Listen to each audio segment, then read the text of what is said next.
Assalamualaikum warahmatullahi wabarakatuh. Halo, selamat datang kembali di channel ini. Apa kabar teman-teman semuanya? Mudah-mudahan sampai saat ini teman-teman tetap dalam kondisi sehat walafiat ya. Amin. Oke, di sini saya cuma mau lebih ke sharing cerita ya. Sharing lah. Berbagi informasi dan pengalaman.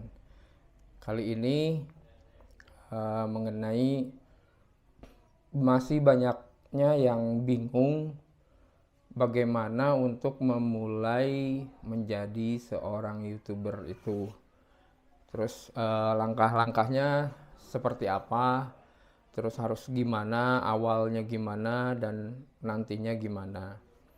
Di sini saya coba untuk menjabarkan atau apa ya? Tetap aja berbagi lah bagaimana untuk langkah awal menjadi seorang YouTuber itu. Karena apa ya, banyak banyak lah, jumlahnya banyak banget orang-orang yang pengen menjadi seorang konten kreator, ceritanya YouTuber lah lebih mudahnya. Tapi ya gitu, banyak yang mati suri lah istilahnya. Yang awalnya menggebu-gebu, terakhirnya malah jadi nggak ada gitu kan. Terus arahannya itu nggak jelas sebenarnya mau ngapain gitu kan, tanpa ada perencanaan, apalagi goals nantinya mau gimana gitu kan. Karena kebanyakannya taunya itu nge-YouTube itu harus banyak subscriber, 1000 subscriber 4000 jam tayang gitu kan, tanpa menentukan dulu eh, apa ya, rencana atau goalsnya, bahkan eh, tahapannya pun juga ya tidak direncanakan. Jadi di sini saya coba untuk menjelaskan sedikit, mudah-mudahan cocok juga ya, karena ini biasanya pola yang saya pakai untuk membuat sebuah channel YouTube gitu kan. Karena saya juga banyak bereksperimen, banyak belajar dari beberapa guru, beberapa teman untuk membuat sebuah channel itu. Nah, kita mulai dari yang pertama. Dari yang pertama itu sudah pasti tetapkan dulu niat bahwa kita ingin menjadi seorang content creator. Meskipun awalnya adalah hanya sebuah iseng, misalkan ya bikin video lah, nanti tinggal upload. Syukur-syukur kalau monet, ya kalaupun enggak bisa buat menyimpan memori daripada penuh di HP atau penuh di hard disk, jadi diupload ke YouTube. Tapi setelah melihat maraknya YouTuber dan lain-lain, akhirnya kepikiran bahwa kapan ya subscribernya naik, kapan jam tayangnya nambah. Nah gitu kan, akhirnya yang dipikirin hanya itu. Dan tidak menentukan rencana-rencana dalam membangun channelnya. Jadi yang pertama, tentukan dulu niat bahwa kita yakin untuk menjadi seorang YouTuber. Apakah YouTuber full time atau freelance gitu kan. Itu bisa dijalankan. Misalkan teman-teman masih dalam kondisinya apa, situasinya masih sekolah atau lagi kerja atau lagi usaha. Ya, usahanya itu macam-macam, apakah yang wira swasta, dagang dan lain-lain. Itu bisa menjadi seorang YouTuber atau memang ya full time menjadi seorang YouTuber. Nah, itu bisa ditetapkan dulu niatnya bahwa ya saya mau memulai untuk menjadi seorang YouTuber. Nah, yang berikutnya pikirkan eh, alat apa yang akan digunakan nantinya untuk merekam video dan menguploadnya. Untuk merekam video sudah jelas itu ada kamera. Kameranya itu bisa kamera handphone atau memang kamera beneran. Ya dalam hal ini ada kamera pocket, kamera DSLR, mirrorless, ya kayak gitu-gitulah. Tapi saran saya jangan terlalu memikirkan dulu untuk mempunyai peralatan yang bagus, yang mahal gitu kan. Gunakan saja dulu peralatan yang ada seadanya. Punyanya HP, pakai HP ya. Itu yang kedua untuk menentukan alat apa yang direkam. Nah, nanti kalau pakai HP itu bisa sekaligus mengupload juga ke YouTube-nya, gitu kan. Itu peralatannya. Untuk nanti audionya, karena memang menggunakan dengan segala yang ada, cukup audio mic yang dari HP bawaan aja, nggak apa-apa, itu bagus. Yang penting nanti dalam pengambilan gambarnya itu teman-teman itu sudah apa ya, jangan terlalu asal-asalan lah. Sedikitnya bisa belajar bagaimana pengambilan gambarnya itu yang nggak terlalu ngasal. Jangan sampai sambil lari goyang-goyang yang bikin apa ya, penonton itu nggak enak, nggak nyaman nontonnya gitu. Itu yang kedua. Yang ketiga, itu tentukan tema atau topik channel teman-teman. Nah, ini yang nanti akan membantu bagaimana perkembangan channel teman-teman karena sudah menentukan tema atau topiknya. Saran saya itu cari tema, topik, atau istilah dalam dunia online itu adalah niche ya. Niche. Jadi ceruknya cari tema, topik, kategorinya dulu tentukan gitu kan. Nah, masalah tema atau topiknya adalah hal yang disukai atau tidak disukai, itu tidak masalah menurut versi saya ya. Jadi misalkan teman-teman itu sukanya tentang masak gitu, itu karena memang senang masak atau segala macam. Nah, itu boleh menjadi sebuah dasar pertimbangan untuk menentukan tema. Tapi yang terpenting dari menentukan tema itu adalah apakah kita sanggup dan mampu membuat videonya secara rutin dan konsisten, apalagi harus setiap hari. Itu yang harus dipikirkan gitu kan. Kalau memang senang masak dan akhirnya karena passion saya adalah memasak, bisa masak, ya akhirnya menentukan channelnya adalah masakan, resep masakan. Permasalahannya apakah nanti tiap hari mau untuk belanja bahan masakannya tersebut lalu dibuatkan video gitu kan, meskipun peralatannya itu bisa menggunakan peralatan seadanya. Kalau itu bisa terpenuhi dan mampu, itu tidak masalah. Silakan tentukan temanya adalah memasak. Tapi ada saran saya yang lain, yaitu adalah buat konten atau video yang memang bisa dibuat, yang mampu untuk dibuat, apalagi bisa membuatnya setiap hari gitu. Meskipun itu sesuatu mungkin yang tidak disukai, tapi ternyata mampu untuk membuatnya gitu kan. Contohnya apa ya, kalau misalkan kalau mancing itu udah jelas hobi gitu kan, memasak itu bisa hobi gitu. Nah, seperti contoh ada saran misalkan membuat channel atau konten origami ini. Itu adalah sesuatu hal yang sederhana. Membuat origami itu meskipun tidak suka tapi bisa dipelajari gitu kan. Teman-teman bisa membuat origami setiap hari dan itu tidak membutuhkan perlengkapan yang rumit gitu, yang mahal. Cukup dengan kertas saja gitu kan. Mungkin dengan kertas HVS pun jadi gitu. Yang penting bisa membuatnya. Kalaupun tidak bisa membuatnya, bisa mencontoh dulu yang ada gitu kan.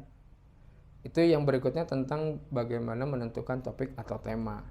Atau teman-teman bisa riset dulu, tonton dulu video-video teman-teman yang kira-kira ada yang ramai penontonnya, tapi ternyata teman-teman mampu untuk membuat kontennya setiap hari. Jadi itu bisa digunakan sebagai bahan nantinya. Supaya apa? Supaya nantinya setelah kita tahu bahwa kita mampu untuk membuat konten tersebut setiap hari, kita bisa membuatnya itu secara rutin dan konsisten. Karena tadi sudah menentukan niat, peralatannya sudah ada. Nah, untuk si YouTube-nya ini channel YouTube-nya ini kan bukan untuk sehari dua hari, tapi untuk jangka panjang. Yang mudah-mudahan pada akhirnya memang itu adalah bisa menjadi YouTube yang besar, channel yang besar, dan bisa menjadi sumber pendapatan atau penghasilan kita nantinya. Kurang lebih seperti itu yang ketiga. Yang berikutnya adalah mulai untuk membuat akun channelnya. Nah, di sini saya tidak akan memberikan tutorial untuk saat ini ya, tutorial bagaimana cara membuat akun, bagaimana membuat Gmail, setting channel. Ini belum dulu karena saat ini saya masih fokus kepada mindsetnya aja dulu supaya nanti teman-teman paham. Jadi kalau yang gitu kan teknis, itu bisa dipelajari di YouTube. Itu banyak sekali tutorial bagaimana membuat akun Gmail, bagaimana membuat akun YouTube. Nah, itu banyak banget. Nah, di sini saya tidak akan mengajarkan itu dulu, tapi kedepannya kalau memang sangat dibutuhkan bagaimana bikin akun dan segala macam, nanti saya bikinkan tutorialnya ya. Tapi yang sekarang lebih kepada mindset dulu sama motivasinya bagaimana supaya teman-teman bisa bertahan dan berkembang untuk membangun channel YouTube-nya gitu kan. Nah, membuat akun itu setelah kita tahu temanya apa supaya nanti konsisten kan. Tadi yang pertama niatnya itu sudah jadi YouTuber. Jadi sudah punya motivasi nih berniat untuk serius di YouTube. Yang berikutnya adalah peralatannya sudah ada meskipun hanya menggunakan HP yang kita miliki. Itu tidak masalah misalkan HP-nya apa, tapi saya yakin untuk HP-HP yang teman-teman miliki itu ya untuk saat inilah kayaknya untuk HP mengikuti gitu kan. Jadi untuk sisi kameranya itu udah bagus menurut saya. Mudah-mudahan itu juga yang ada di kondisi teman-teman ya. Saya doakan yang memang berniat pengen punya HP yang mumpuni untuk ngebangun channel YouTube, membuat video, mudah-mudahan bisa segera punya ya gitu. Nah, tadi itu yang keempat ya, membuat akun channelnya tersebut. Nah, setelah 4 hal tadi sampai dengan membuat channelnya itu, yang berikutnya adalah coba untuk belajar SEO gitu. Karena menurut saya SEO itu penting.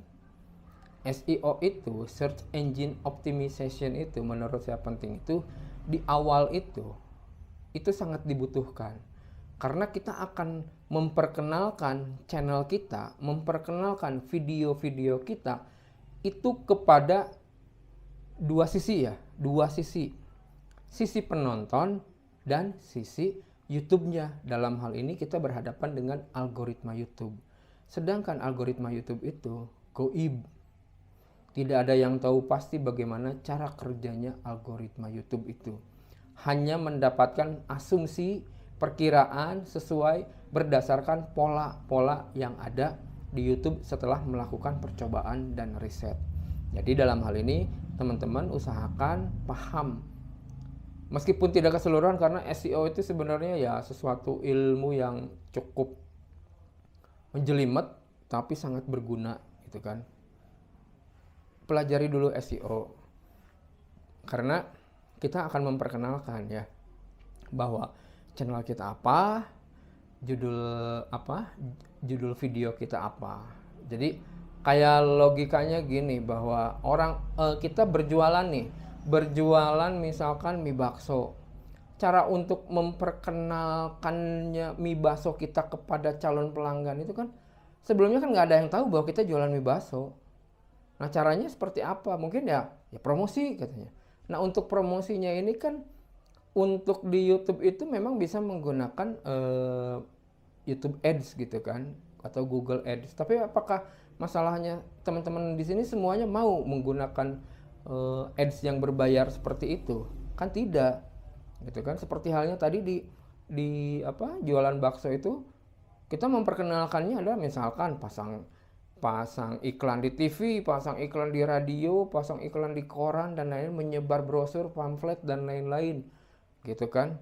Itu kan rata-rata berbayar. Yang gratisnya itu adalah memberikan informasi kepada teman-teman, misalkan melalui WhatsApp gitu kan, menyebarkan di Instagram, posting di Facebook bahwa kita nih jualan bakso. Nah itu kan secara perkenalannya itu adalah kita pasti menuliskan berulang-ulang nama produk kita gitu, dan itu adalah kata kunci yang nanti berhubungan dengan SEO. Makanya pelajari SEO. Nah nanti di video berikutnya mungkin akan saya ulas juga mengenai SEO ini, karena ini adalah faktor yang bisa menunjang ya, menentukan tidak 100% tapi menunjang supaya kita dikenali berdasarkan kata pencarian gitu kan.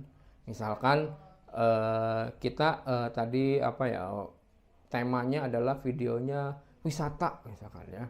Jadi kita akan memperkenalkan bahwa channel kita adalah tentang channel wisata ke YouTube dan ke calon penonton gitu kan.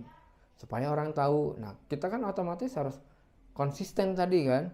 Nah, setiap videonya itu adalah video tentang wisata. Itu kan nanti berkenaan dengan judul, deskripsi, dan tag ya. Ada juga hashtag. Jadi ada tag, ada hashtag ya. Nanti insya Allah mudah-mudahan saya bisa menjelaskan dan bisa dipahami. Ya, kurang lebih itu tadi ada udah lima komponen. Setelah itu terpenuhi oleh teman-teman, tinggal selanjutnya itu adalah konsisten ya. Kenapa saya berbicara hal seperti ini? Karena saya sudah memiliki beberapa channel dan saya sudah beberapa kali melakukan uji coba, dan saya sudah belajar ke beberapa orang bagaimana cara membangun channel YouTube. Dan dalam hal ini, dalam mendapatkan subscriber, saya memang belum pernah yang namanya sub for sub. Dan selama ini saya hanya mengandalkan SEO gitu kan. Ada satu channel itu termasuknya channel hobi, itu sekitar 5 bulan sudah monet gitu kan, dan semuanya murni alami hanya karena konsisten upload video di satu tema yang sama terus menerus. Setiap hari di 6 bulan pertama itu saya upload video setiap hari, bahkan ada yang seharinya 2 kali 3 kali. Dan pada akhirnya YouTube mengenali channel kita secara algoritma, dan YouTube merekomendasikan channel kita, dan YouTube itu mempromosikan video-video kita, dan akhirnya para calon penonton itu menemukan kita melalui penelusuran di pencarian YouTube. Nah, itu kenapa butuhnya SEO ya. Oke, kurang lebih itu aja dulu buat pemahaman hari ini. Mudah-mudahan bisa dipahami. Nanti hal-hal tadi detailnya dari 5 poin tersebut saya akan coba kupas satu per satu ya. Meskipun dari awalnya niat segala macam itu akan saya coba kupas satu per satu supaya nanti teman-teman yang ada di sini itu bisa paham, dan saya doakan mudah-mudahan teman-teman bisa berhasil di YouTube, bahkan bisa sampai berpenghasilan besar serta kaya raya lah di YouTube ya. Mudah-mudahan bisa seperti itu. Oke, sampai ketemu lagi di video berikutnya. Tetap semangat untuk menjadi seorang konten kreator, meskipun sekarang posisinya YouTuber pemula. Terus berkarya, terus upload video ya. Jangan patah semangat. Oke? Sampai ketemu di video berikutnya. Wassalamualaikum warahmatullahi wabarakatuh.